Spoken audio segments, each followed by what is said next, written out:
I once accidentally bought a horse. Sorry? You bought a what? A horse. A horse? Sorry, I missed the S. You claim that you once accidentally bought a horse. Am I right? You're right. Right, fine. We're all clear. Under what circumstances? What did you think you were buying?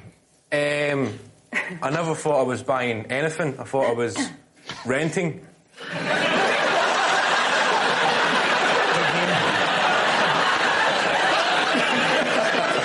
Did you think you were renting a horse? Yes. Right. So you paid to rent a horse, and then at the end, when you tried to return the horse, they said, "What the hell are you doing?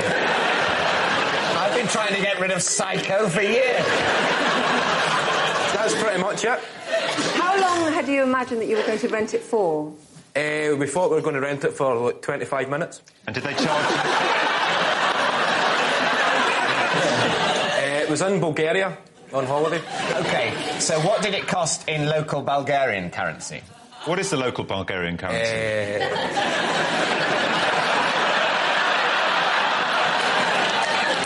It was 200 lev. Lev, L-E-V. I don't know how you pronounce it, but lev. 200 lev. 200 How Bulgarian. much is that in sterling, roughly? Roughly, I think at the time. At the time, I think it was at £90. So we thought it was a good deal. £90 for 25 minutes? For 25 minutes on a horse. But you said we thought we were going to rent it for 25 minutes. There was me and my friend. So you were It was a lad's holiday, we were 18, we thought we'll go horse riding. In Bulgaria? In Bulgaria. Did you question the odd sort of time slots they were going for? I've never been pony trekking, but I imagine they sort of rent you the horse for perhaps a couple of hours. Well, or at least a solid half hour. You get 25 minutes and then the horse needs a break for 5 minutes and then somebody And then else you comes. keep the horse forever. Well, I never knew that. What happened when you tried to take it back? The guy explained to us that the guy was gone. The guy... Never say the phrase on this game. The guy explained to us that he'd gone. Well, there was two. Never say that. There was two different guys. There was two guys. Go through me if you want to speak to my client. There was Guy A. Guy A. That's a Bulgarian name. Very well known. The most famous Bulgarian name. Right, Guy Dimitri. I think that... No, Guy A. And Guy B. Right? We thought we were going horse riding and we were heading towards the place where you actually hire the horse. Stables. The official... the stables, right? Honestly, even I think he's making it up, and I'm on his team. Bit of patience, Brian. Come on, right. We met a guy on the way who had a horse, and we thought he was doing that thing, in Asda, when you've got a shopping trolley, and you're taking it back, and somebody else needs a trolley, and you say, "Oh, do you want that fun?" So we thought the guy was saying, "I don't need to go all the way to the actual stable. I'm from the stable, Yeah. so just hire this horse." That's what the guy said. Yeah. So we thought, all right, there was a bit of a communication breakdown. There was a Bulgarian guy trying to speak English and two Scottish guys trying to speak English. So we thought the guy had gave us the horse to ride and come back in 25 Were you minutes. not surprised? I mean, I've never been on holiday to Bulgaria, but I imagine that things would be a bit cheaper in Bulgaria than in Britain. Were you not surprised that it cost you the equivalent of £90 to hire a horse for 25 minutes? It was 25 minutes each, so there was two of us. Yeah. Right. So we chipped in for a horse. For 25 minutes each. But still, even if you thought you were going to get 25 minutes each, that's a lot, isn't it? Oh, it's an hour. You need to give the horse a break, as I said. But let's forget about the 25 minutes. Just forget about the horse. Forget about the horse, yeah. That's absolutely, obviously bullshit. You take the horse back. Guy B, who's the guy you met on the way to the stables... He's gone. He's gone. No sign of him. No, he's gone. So you say to Guy A, well, we hired this as part of your not bothering to actually go to the stables but getting it a few hundred yards away scheme. We hired this horse for 25 minutes at an extortionate rate. Nevertheless, here it is. And what did he say? We went back to the place where we picked up the horse. Oh, so not to the stable, No. but to the random We never got point right. in the road. 100 yards from the stable. So you, bewilderedly, where has the mysterious man gone? I I would have thought that logically, when you were returning it, having thought that it had come from the stable, but you'd been lucky not to have to walk to the stable before hiring it, you might nevertheless have thought, well, the stable's where it's got to go back to, rather than, well, Sodom, this is where we picked it up from, I'm not actually taking the stable. I'm going to stand here, 300 yards away from the stable, go, come over here! Come and get your own horse! At which point locals start waving, going, no! You keep! Kevin, look at me. You're taking the horse back. Look at me! What happened next? Come on, Kevin. Come on. Right. So where are we taking off from? You're taking the horse back. Let's go back to the start. Kevin Bridges, for the love of God, please tell us what happened. Right. We bought a horse. We thought we'd rented the horse. We'd done the horse riding, took it back to the initial place we picked up the horse. Yes. Locals explained we'd went to a counterfeit horse guy. It wasn't the official horse riding stable. This was a counterfeit horse. This wasn't a genuine horse. This was maybe two guys in a costume. That would explain the 25 minutes. Yeah. I can't only do 25 minutes. The giveaway was after 25 minutes, and one went.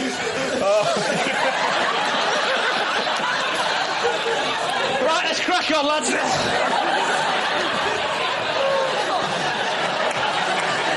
So, David's team, what do you think? Truth or lie?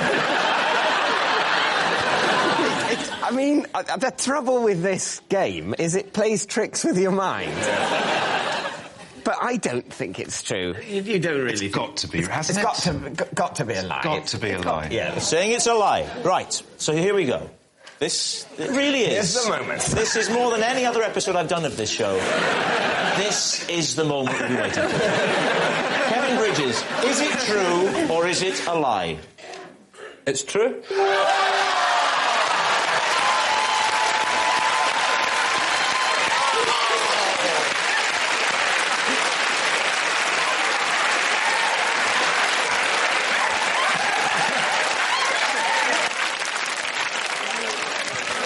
Unbelievable.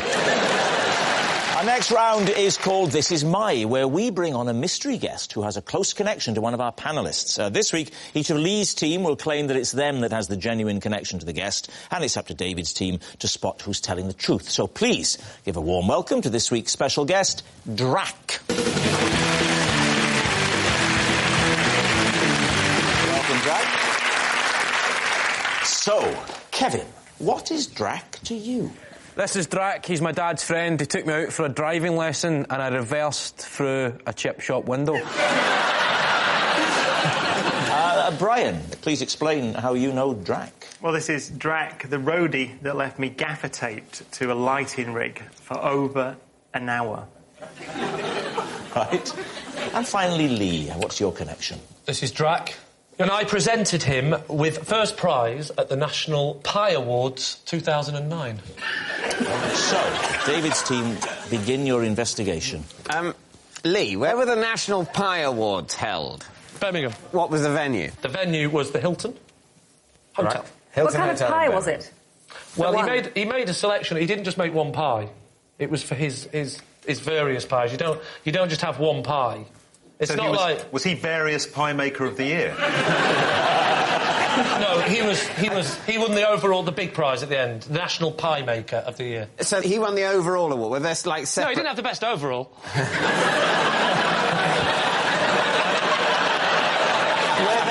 What were the separate awards? Were there like apple pie, steak and kidney pie, and then Drac won the big, like best film, best pie?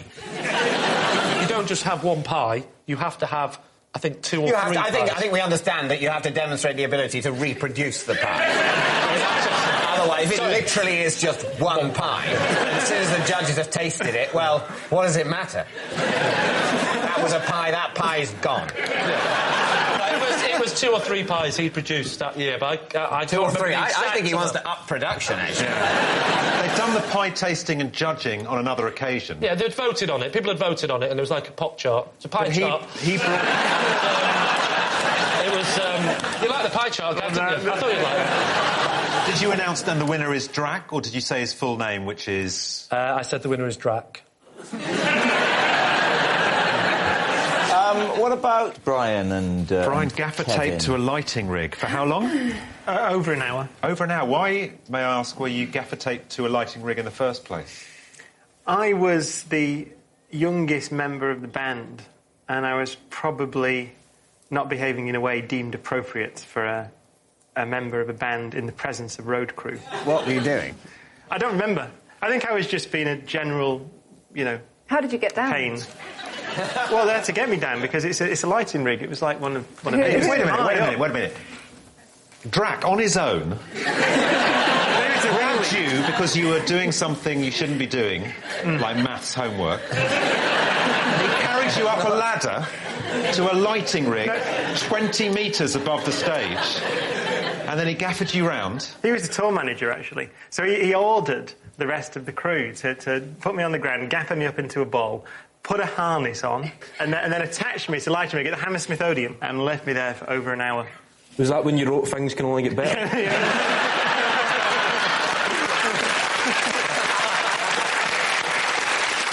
And you can't remember what you did that had offended them? No, I think it was just a build-up, I think, of absolute annoyance over many weeks. I can believe it. Yeah. OK, so Kevin Bridges, it was something to do with the car. Well, yes, he's a friend of your dad's, and he took you on a driving lesson. Yeah. And you ended up reversing through a chip shop window. Yeah. His name's Duncan. Duncan. It gets called Drac because it's like D-R-A-C, and he used to be known as Duncan from the RAC because he's a driving instructor, and then that got shortened to... What were you trying to do, a 3-point turn? What was... No, it was the first lesson. Right. And we thought we'd do reversing, because that's Drac's attitude. As soon as once you've learned going backwards, going forwards is a piece of cake. It's the way he sees life and the way he sees driving tuition. But... You've got a chip shop by the side of a road, so the car is not facing... The front of the back of the car is normally not facing a chip shop, is it? No, it was in the car park of the chip shop. A chip shop with a car park? Have you not been to Scotland before, David? So this is like a kind of IKEA scale. It's a massive chip shop. I worked in this chip shop. So you're in the car park by the chip shop window. Yeah. And you get in the car for the first driving lesson, and he says, first things first, reverse it. So why didn't he press the brake when he saw you hurtling backwards towards the chip shop? He was busy trying to design his new pork pie.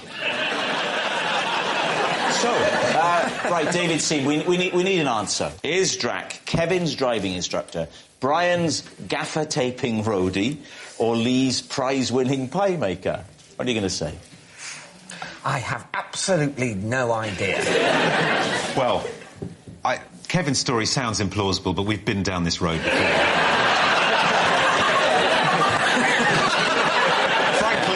Nothing would surprise me. If he said he'd unscrewed his leg and it had walked to China on its own, I'd believe it. Lee doing a corporate... Isn't pies a bit... He's northern, he's doing a pie handing out prize, isn't it? But then again, if you're doing the pie awards... Yeah. That's... Who would you go to other than Lee? You just said that to camera. I'll give him some available dates. And what about Brian's? Very good specific story about the winch and the Hammersmith Odeon and... Yeah. But it does seem quite a cruel thing to do. I think he probably could have been irritating enough for them. Yeah, I think so. I don't think that's in question, to be honest. What's it going to be? Say Brian. Say Brian. Yeah, come on. Brian. We think it's Brian. You're saying Brian? Yes. Yeah. OK. Would you please reveal your true identity? I'm Drac. I'm the roadie that gaffer-taped Brian to the lighting slot. Thank you very much for coming on, Drac. I once found a suitcase and took it to the police station. When they opened it, it contained 34 bunches of bananas. David. Where did you find the suitcase? In a train station. Well, there are lots of... Do you want a specific train station? Well, no, I'm just sort of thinking that you're in a train station, you see a suitcase, you think, I must take that to the police. That's potentially a bad approach. No, I was just lying, and I'd said to a couple of people, is that your suitcase? And it was in the climate of fear, and I started to think, well, maybe I should be a good citizen. So I took the suitcase over, and I headed straight to a British Transport Police guy, and told him what had happened. So you moved the suitcase you thought might be a bomb? Did you also give it a good rattle? It wasn't so much I thought it was a bomb, I just thought maybe somebody had left their suitcase. Well, that wouldn't be a response to the climate of fear, though. That would have been a response to a climate of forgetfulness. I panicked. Who opened the suitcase to divulge all those bananas? I came in, and the British Transport Police guy took it into his office, and then they scanned it with some... whatever they scan it with, some... Those things... I get Waitrose. How much are bananas? How much are bananas? At the heart of this is, why would anybody put 34 bunches of bananas into a suitcase? That's exactly what the Chief Terror Inspector said. He was baffled, that's why. Did they ever find this guy? I never kept up to date. I don't have a clue. I just left it. You haven't kept in touch? No. Well, he's here tonight. I'm the king of the swingers!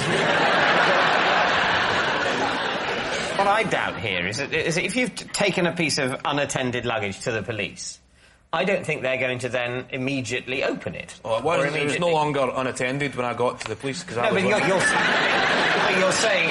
But that's not going to reassure them, because you're saying, I've no idea whether or not this has got a bomb in it. So... I never used those words. You don't use the word bomb in this situation. That just... Can you do a mime?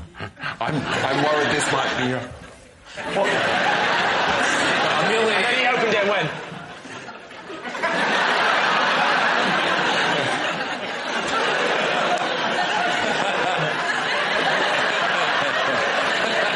Right, we need a decision. Truth or lie?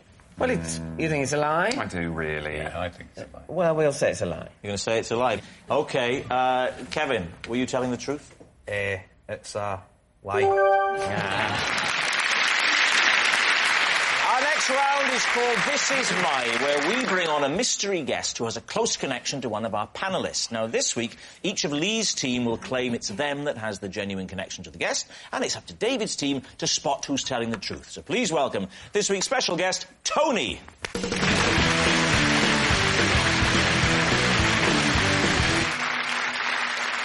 Right, Kevin, we'll start with you. What is your relationship with Tony? This is my mate, Tony.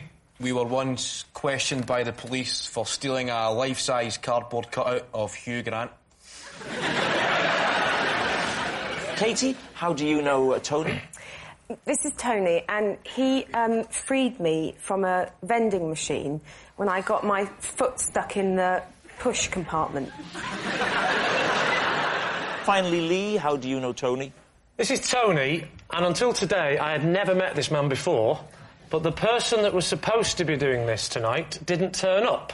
So I grabbed the first person I saw outside the studio. So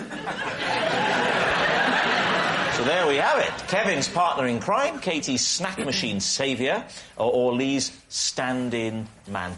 Right, David, off you go. Well, Lee's one is quite difficult to cross-examine, isn't it? So essentially what Lee's saying is, here's Tony, he's a random bloke. But who was supposed to come, Lee?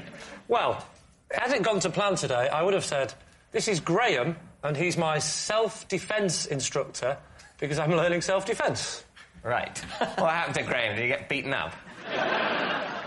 The story I am told is that he hurt his arm this morning during a self-defence class, and then very late in the day, he got in the car to come here and had some turn because of the painkillers he was on and cancelled and said, I can't come. Well, it's a sad old story. Yeah. So what was Tony doing here before you found him? He's a joiner, which is somebody that puts wood together. Thank you. I didn't want you thinking he was somebody that just randomly joined clubs. He's just a very sociable guy. I'm a joiner. Where are you going? I'm going to join a club. What are you doing? What are you doing? The guy buys? Yeah, OK.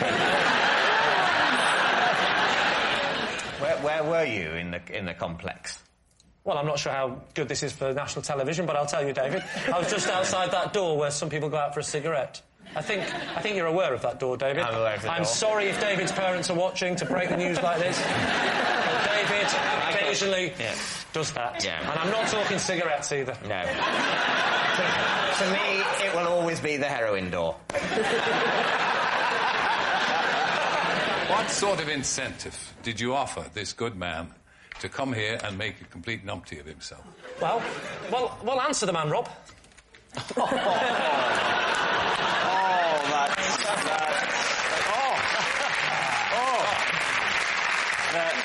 The rejected chuckle brother has got the better of me again.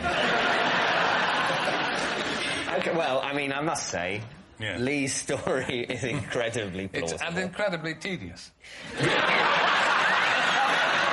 Yes, I mean, that's why it rings so true. Kevin, your partner in crime, what did this man do with you? I think crime's a strong word, Terry, from a man who has got arson in his past.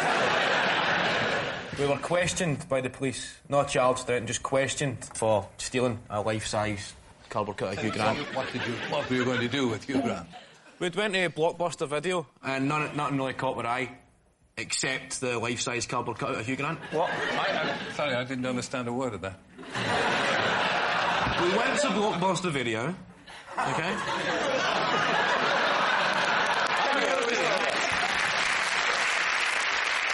And nothing caught our eye, Terry.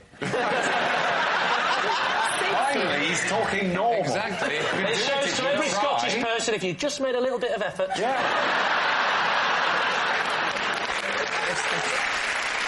So we've seen the life-size cut Hugh Grant on the way out.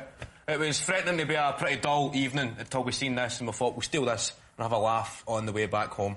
And we were walking home, a police car pulled up and said, "Where are you going with Hugh Grant, lads?" The police guy could not see the funny side at all and decided to put him in the passenger seat, put us two in the back and drive.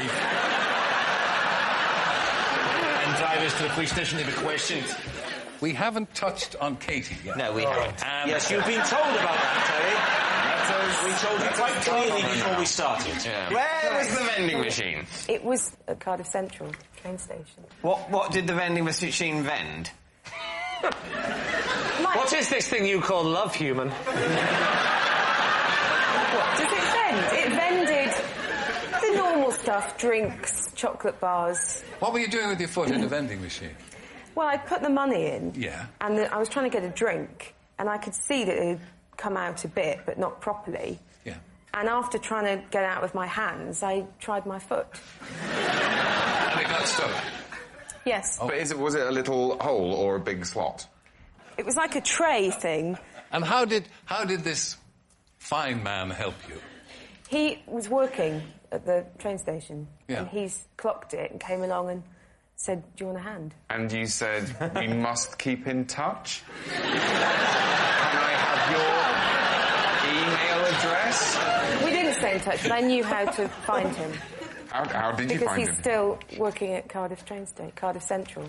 But what I don't understand, right, the thing's fallen down. Yes. And you're having difficulty getting it out with your hand. Now, Correct. hands are basically better than feet. Yes. That sort of thing. I wonder why you sort of that. think, if the hand can't do it, why is the foot going to develop the knack? No, my logic was, I tried with the hands, and I thought sort of a kick, brute force, might work instead. That was the logic. Was it the sort of door?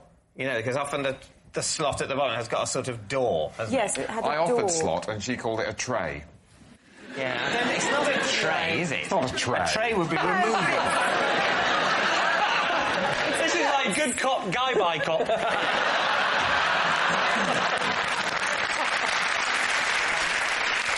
How did he release the foot? What exactly did he do? He had a key to open the front bit. So you just went back and Well, what do you think is the most plausible story then, Terry? Do you think it's... I think, and once again, I may be putting my faith, as indeed I have throughout my life, in a woman. So you believe Katie? He looks Welsh. I think Lee or Kevin. I'm having some Guys, I difficulty. need some consensus. I'm having trouble picturing the foot lodged in the tray. So if you're saying you're going towards Lee, you have to then accept that he is having self-defence lessons. Oh, that's a good point. Because if, you know... Why are you getting self-defence lessons? Well, because my wife decided to take self-defence lessons, and she asked me to come with her. We have private lessons, and he comes round to the house. Okay, I wasn't expecting it. It was on the NHS. I've thrown money at the problem. What are you going to say then, chaps? Is Tony Kevin's Hugh Grant thief? Gosh, crikey, gosh. Katie's vending machine hero or Lee's last resort? I don't know. I don't know. Oh, dear. I think maybe Kevin. I think I'll go for Kevin. And you think it's Katie? I don't know. So I'm going to say we think it's Katie. OK. Tony, would you please reveal your true identity? I'm Tony, and me and Kevin did steal a life-size Hugh Grant cutout.